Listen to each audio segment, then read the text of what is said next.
Good morning बच्चों, मैं निर्मल शर्मा अपनी नई वीडियो के साथ नए विषय के साथ। बच्चे, हमने पीछे से एक अपठित गद्यांश की थी, गद्य भाग से अपठित गद्यांश। अब हमारा अगला टॉपिक है अपठित काव्यांश। अपठित काव्यांश वही बात है बच्चे, जैसे मैंने आपको गद्यांश में बताया था कि अपठित काव्यांश अपठित किसी कविता का वह अंश होता है जो पाठ्यक्रम में शामिल पुस्तकों से नहीं लिया जाता। इस अंश को छात्रों द्वारा पहले पढ़ा नहीं गया होता है। समझ में आई बच्चे? अपठित काव्यांश का उद्देश्य काव्य पंक्तियों का भाव और अर्थ समझना, कठिन शब्दों के अर्थ समझना, प्रतीकार्थक समझना, काव्य सौंदर्य समझना, भाषा शैली समझना तथा काव्यांश में निहित संदेश, शिक्षा की समझ आदि से संबंधित विद्यार्थियों की योग्यता की जांच परख करता है। बच्चों, अब इतनी बात तो तुम्हें समझ में आई गई होगी। इसमें देखो वही बात है, जैसे गद्यांश वैसे ही काव्यांश। उसमें आपका गद्य था, पाठ था, इसमें आपका पद्य यानी कि कविता है। वही बातें हैं।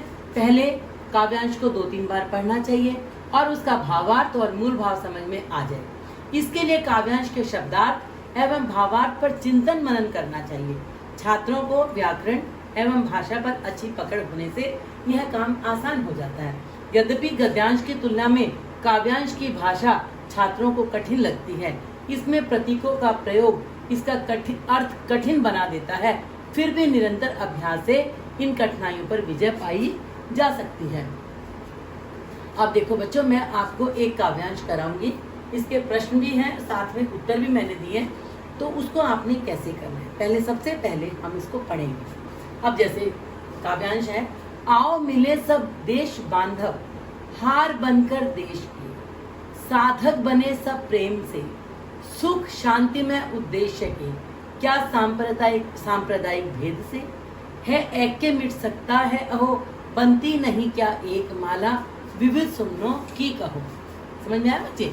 रखे परस्पर मेल मन से, छोड़कर अविवेकता, मन का मिलन ही मिलन है, होती उसी से एकता, सब वैर और विरोध का बल बोध से वारण करो, है भिन्नता में खिन्नता ही एकता धारण करो। अब इसमें आप समझो कि इसने क्या दिया हुआ है कि एकता के ऊपर बात है। हम सबको सभी को मिलजुल कर अपने काम करने चाहिए, मिलजुल कर रहना चाहिए, तभी जाकर हम उन चीजों को कर सकते हैं। अब इसका पहला प्रश्न देखो बच्चों, कवि देशवासियों से क्या आह्वान कर रहा है, क्या उनसे उम्मीद कर रहा है, क्या उनको संदेश दे रहा है, किसके लिए उनको प्रेरित कर रहा है। सबसे बड़ी बात है, इसका उत्तर में देखेंगे। कवि देशवासियों से यह आह्वान कर रहा है कि भारत में एकता स्थापित करके सुख शांति से जीवन बिताएं। अब एकता की बात हो रही थी ना बच्चे, इसको हमने ऐसे समझा।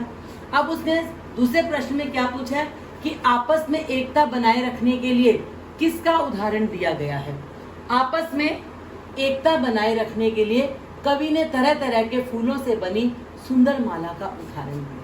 अब एक आपने देखा ना, माला होती है अलग, फूलों को इकट्ठा करके माला बना दे तो एक बन जाती है वो, तो वही बात इसने यहाँ पर कही है। देश में एकता की भावना कब मजबूत हो सकती है, मूल भाव आएगा हर जगह कि देश में एकता की सच्ची भावना तब मजबूत हो सकती है जब हर देशवासी जाति धर्म भाषा प्रांत आदि के बारे में अविवेक से सोचना बंद करे और सच्चे मन से दूसरों से मेल करे। अविवेक यानी कि बिना बुद्धि के, बुद्धिमानी के साथ, समझ के साथ लोगों से मेल करे। फिर हमारा चौथा प्रश्न है, भिन्नता में खिन्नता के माध्यम से कवि क्या कहना चाहता है और क्यों। देखो, भिन्नता के माध्यम से कवि यह कहना चाहता है कि अलग अलग रहने का परिणाम दुख व अशांति ही होता है। अतः हमें मेल जोल और एक के भाव से रहना चाहिए, क्योंकि एकता के अभाव में देश कमजोर पड़ जाएगा, जिसका परिणाम दुखद ही होगा। इतनी बात सबको समझ में आ गई बच्चे? देखो, मूल भाव क्या है, एकता में ताकत है, हमें एक होकर रहना चाहिए। देशवासियों को संदेश दिया कि एकता में ही सबकी भलाई है। तो बातें वही है, क्वेश्चन को कैसे भी घुमा दे, आपको इसमें हर काव्यांश में मूल भाव समझ के उसको थोड़ा सा शब्दों का रूप बदलकर वही बात बार बार रिपीट करनी होती है। अब वो आपसे पूछ रहे हैं कि काव्यांश में सच्ची एकता किसे कहा गया है, इसे बनाए रखने के लिए क्या करना चाहिए।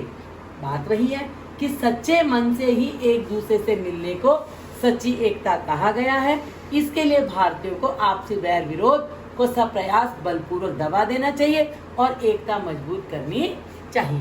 बच्चे समझ में आए? देखो मैंने सारे आंसर आपके पैराग्राफ से उठाए, मैंने आपके काव्यांश से उठाए हैं, लेकिन काव्यांश है तो थोड़ी सी भाषा हमें बदलनी होती है। आज का काम यही है बेटे, आपको पीडीएफ मिलेगी और ये आपने नोटबुक में भी करना है। और आज से कल से मैं आपकी जो चेकिंग वर्क है 10th क्लास के सभी बच्चे अपनी नोटबुक चेकिंग के लिए भेजेंगे। मुश्किल से 10-12 बच्चे भेजते हैं जिससे काम चलने वाला नहीं है, आपकी अटेंडेंस नहीं लगेगी। सबसे बड़ी बात कि अब हम अपठित गद्यांश से मैं आपकी चेकिंग शुरू करने वाली हूँ। कल 10th ब्लू के सभी बच्चे जो मैंने आपको असाइनमेंट दिया वो तो देना ही है, साथ में आप गद्यांश का भी काम चेकिंग के लिए भेजेंगे। आज के लिए इतना ही।